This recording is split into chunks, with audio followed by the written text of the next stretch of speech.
When we do arrive to the C major chord, very dark because of the register and of the inversion, we do have the bells that create a melody that goes from C to A going through B and B flat. But even though they do create the melody, I think it's mostly important to take in consideration the fact that they are constructed differently. The material and their size is different depending on their frequency. So we can translate that by playing them with very different timbres, very different approaches to the keys, and can make the difference in the soundscaping and the depiction of something that is three-dimensional. Now the top voice is still doing the same pattern that we had in the beginning of the first movement or in the development of the second movement, and the very bottom voice is playing in a register that is probably one of the lowest we've ever touched in the whole sonata until now, especially because it's pianissimo and it also says comodo, which means comfortable. So we are at a stillness of time, and in this ambience we've got just the bells coming out. So the rest should be way quieter. And I think we should really try to delay the crescendo of these basses, because the color they can produce when played really pianissimo in the beginning is way more interesting and way more fitting for the situation we're in.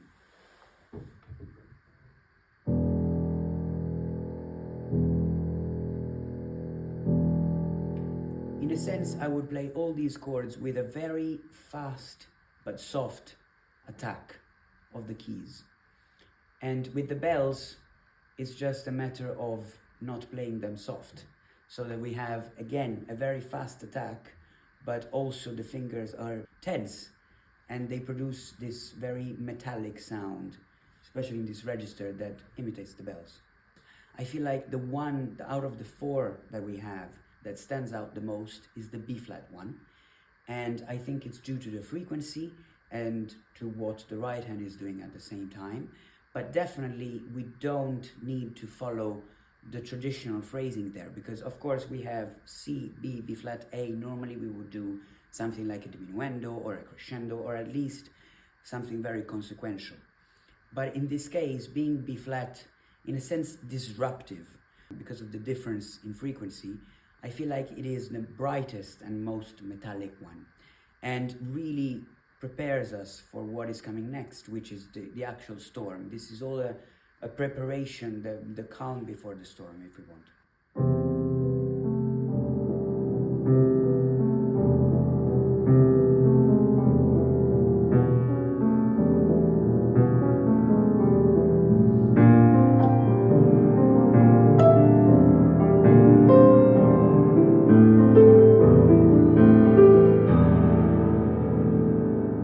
And following also what Rachmaninov says, which is poco a poco crescendo, so really slow crescendo. Towards the end of these bells, we can finally give importance to the basses, to the octaves, because they help us anticipating what comes next, which is the storm, and especially the thunders, the rumbling of this very intense paced.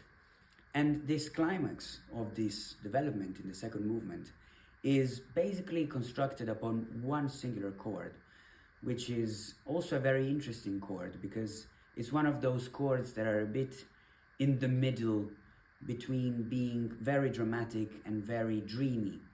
And I feel like this is also a key concept in this second movement, because we also have other places like that. We had it with the D major section, we had it with the first climax, with the huge theme.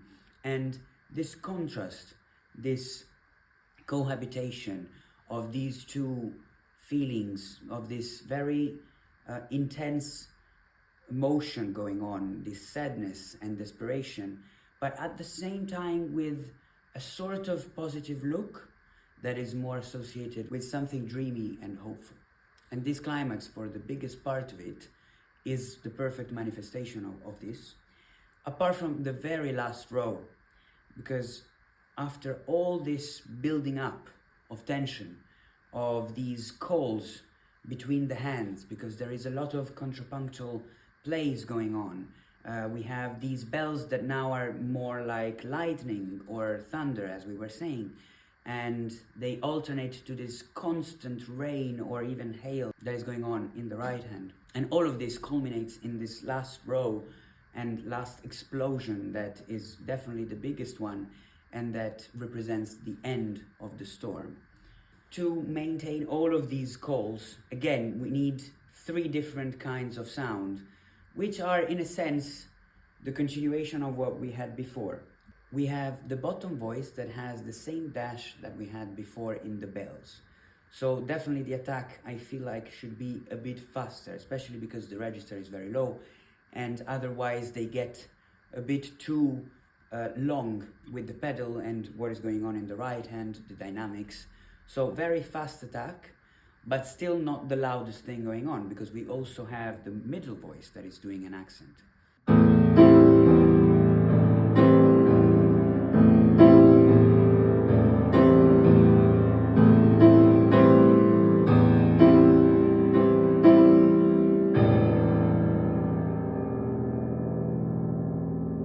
And the right hand, even though there are a lot of notes and a lot of jumps, is not too difficult due to the accents that are put to enhance, once again, the storm that is going on, that allow us to relax our hands every thumb. So after every thumb, we have a bit of space to reach the next pattern.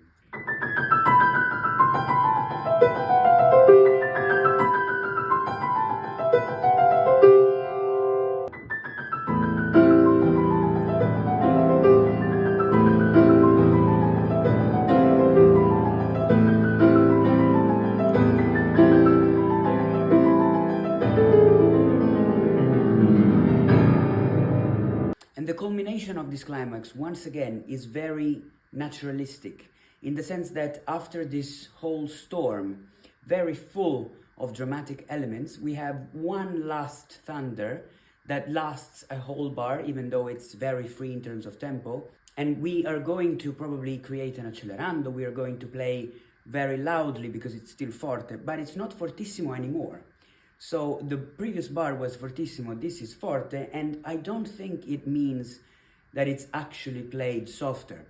I think it's just an adjustment of dynamics made specifically for this kind of register and this amount of notes in one pedal, because we will have one pedal or two maybe. And I think the reason why Rachmaninov wrote forte is also because all of these notes, there are going to be a lot of chromatic elements here, much more than before, that we just had basically the chord of A minor ninth. And now there are going to be these very dissonant sounds that are not that important, in the sense that they're not melodic, they're just part of the ambience of this last thunder that then fades away. And it is also interesting that this ascent to very, very high frequencies culminates in a piano. And there is also in brackets a diminuendo, and it is very logical for it to finish in nothingness and to prepare for the piece that is going to be the final page of the second movement. Playing this last bar, we only have one goal, which is to create a very impressionistic effect. So with one direction of the hands and of the physical energy towards the right side of the piano, one pedal that nevertheless, I will still suggest gets slightly changed the more we go up in register, because afterwards, when we leave the whole harmony, which is going to be very dense, very thick, the less pedal we have, the more we can actually create a fading that is not disruptive, especially in grand pianos. There can be a sort of metallic resonance when we change the pedal too abruptly. So I suggest we try to do it very, very slowly and maintain the whole phrase in one motion of the pedal.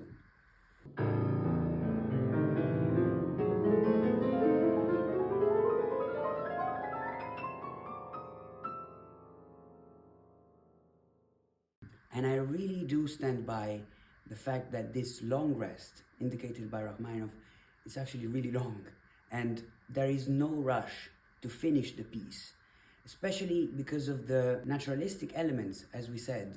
I feel like after all this storm, we need some time to digest what went on, and especially for the pedal to actually represent the storm that is slowly going away. It's not like in a second it's gone. So even if the bass, and this will probably happen because it's bigger strings, the bass remains more than the higher notes in the pedal, I feel like it's the last rumbling of the storm that goes away. It's perfectly fitting for the scene that we are depicting. Now, the last page, probably the most beautiful out of all of them, represents the return to a version of what we had before, whether it is from the first or the second movement, that is incredibly positive and dreamy. So this whole existential trouble that we had in the second movement has a sort of happy ending. For me, it is very interesting how the way this last page is written is radically different in some points of view to the rest of the second movement. In terms of textures, in terms of register. We have, for example, this beginning low register that is formed by very distant intervals. And in this we have three main chords that each have a different color, once again depending on the harmony. So the first one is an A minor that takes back the ninth second species that was there in the climax. So it basically continues and makes us go through this journey that is not completely disruptive compared to what was there before. We have a C major that still maintains the same B, thus creating a seventh, but this time fourth species. So this one can be more bright and more hopeful, whereas the last one, which is going to be E major, is going to have this sense of arrival. It's very soothing for me, and the fact that he puts a very, very low E that is per se very, very warm is telling, in the sense that we finally reached a sort of recapitulation, but in major. So this is why happy ending, because the whole movement has been kind of in E minor, we could say, and this final part is all in E major and concludes with an E major chord. So we need to find a movement here of the hands that, due to the expressiveness of these intervals, allows us to create a sort of unbalanced time. And the tempo that we're going to take is going to, even though it's written tempo primo, it's going to slowly make us catch up with what was the rhythm that was before, so before the whole storm happened.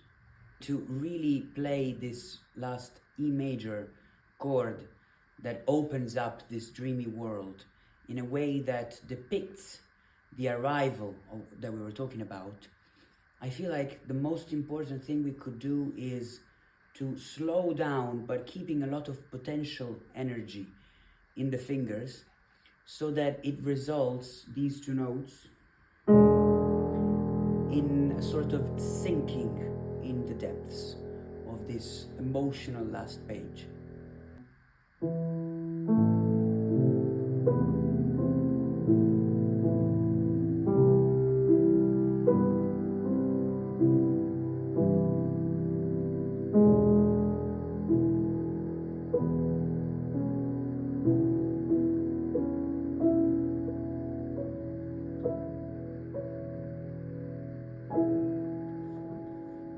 And after this ascent towards E major, we reach the place where I would argue we keep the same pedal.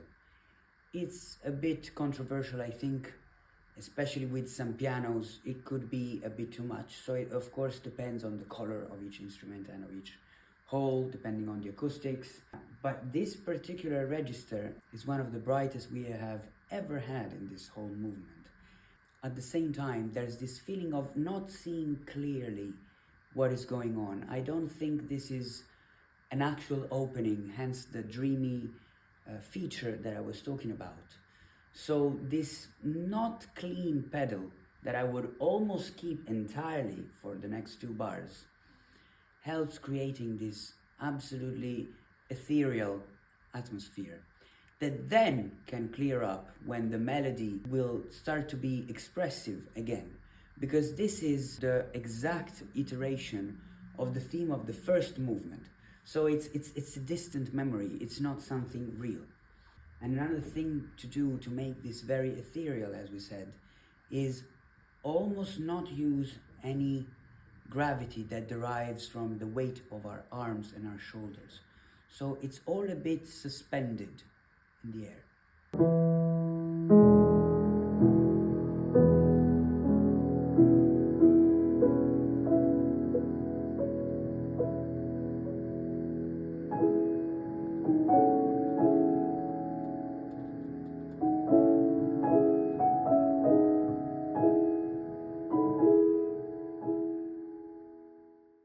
And after cleaning the pedal on the E major chord, we have one of the most beautiful melodies of the whole sonata.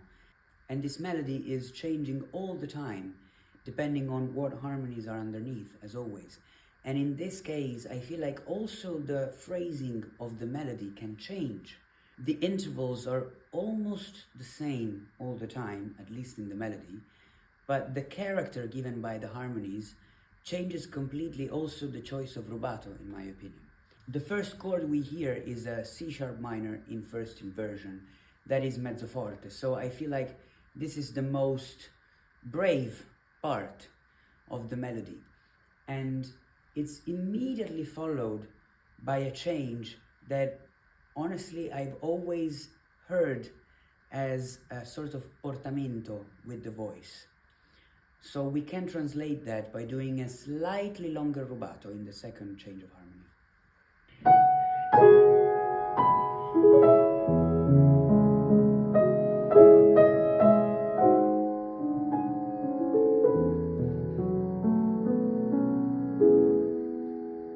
Then the next change is probably one of the most simple.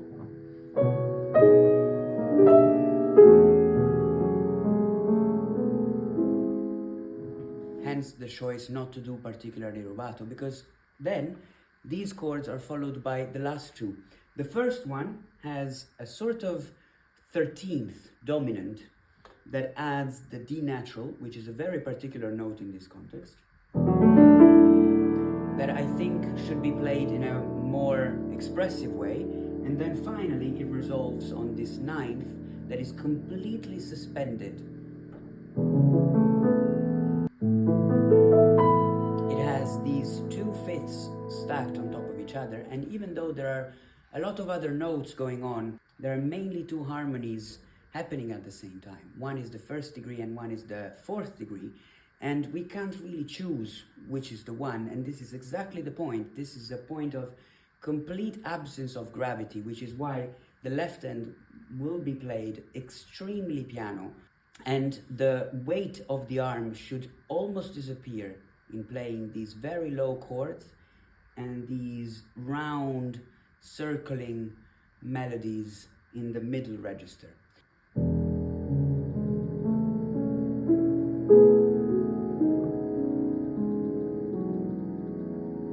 And this same melody will be transformed in the actual final cadence that is very clearly towards the first degree because of the very predictable descent, stepwise motion of the melody.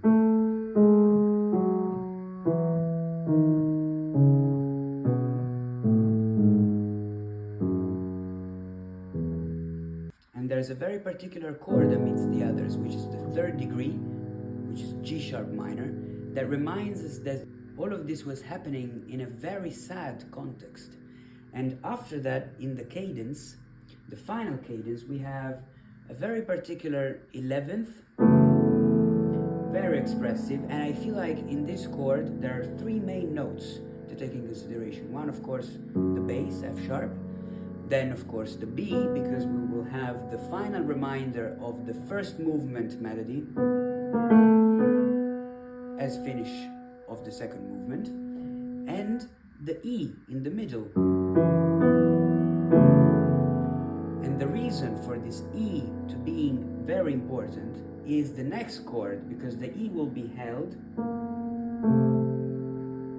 and if we hold the E, we create a seventh, which is way more interesting than just F major. We also have the fourth species, seventh. And by the way, the E finally brings us to the resolution to the tonic.